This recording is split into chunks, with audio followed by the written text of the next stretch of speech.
नमस्कार दोस्तों। स्वागत है आपका हमारी एक और नई कहानी में। तो दोस्तों, बहुत समय की बात है।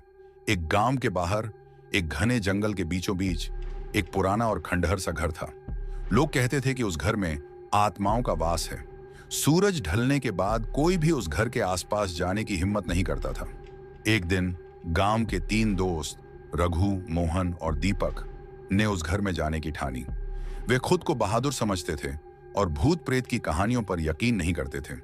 रात के करीब 11 बजे वे तीनों टॉर्च और कुछ लाठियां लेकर उस खंडहर तक पहुंचे।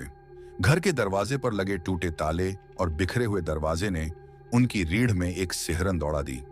डरना मत, ये सब झूठी बातें हैं, रघु ने कहा और अंदर कदम रखा। अंदर घुसते ही ठंडी हवा का झोंका उनके चेहरों पर लगा।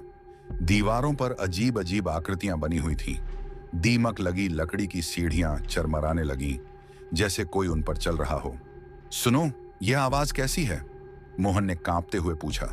कुछ नहीं, हवा होगी, दीपक ने जवाब दिया, लेकिन उसकी आवाज में भी घबराहट थी। वे धीरे धीरे एक कमरे में पहुंचे। वहां एक पुरानी लकड़ी की अलमारी थी। दीपक ने उसे खोलने की कोशिश की, लेकिन तभी अलमारी अपने आप खुल गई और उसके अंदर से एक पुराना फोटो फ्रेम गिरा। उस फ्रेम में गांव के ही एक परिवार की तस्वीर थी, लेकिन उनकी आंखें गहरी काली थीं, जैसे जीवन से खाली। अचानक कमरे का दरवाजा जोर से बंद हो गया। तीनों दोस्त डर के मारे एक दूसरे से चिपक गए। तभी एक गहरी खौफनाक आवाज गूंजी, तुम यहां क्यों आए हो? तीनों के होश उड़ गए। रघु ने चिल्लाकर दरवाजा खोलने की कोशिश की, लेकिन वह जैसे किसी अदृश्य शक्ति से जकड़ा हुआ था। तभी उन्होंने देखा, एक काले साए की आकृति उनकी ओर बढ़ रही है। दीपक ने टॉर्च से रोशनी की, लेकिन टॉर्च अचानक बंद हो गई।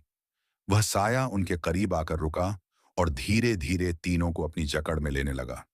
सुबह होने पर गांव वालों ने देखा कि खंडहर के बाहर तीनों के शरीर निर्जीव पड़े थे। उनके चेहरों पर भय और आंखों में गहरी काली छाया थी। कहते हैं, जो भी उस घर में गया वह कभी वापस नहीं लौटा। आज भी वह खंडहर जंगल के सन्नाटे के बीच खड़ा है और हर रात वहां से चीखने चिल्लाने की आवाजें आती हैं। क्या तुम वहां जाने की हिम्मत करोगे? तो दोस्तों, कैसी लगी है कहानी? ऐसी कहानी देखने के लिए हमारे चैनल को सब्सक्राइब कर लें। तो मिलते हैं अगले नेक्स्ट वीडियो में। तब तक के लिए जय हिंद दोस्तों।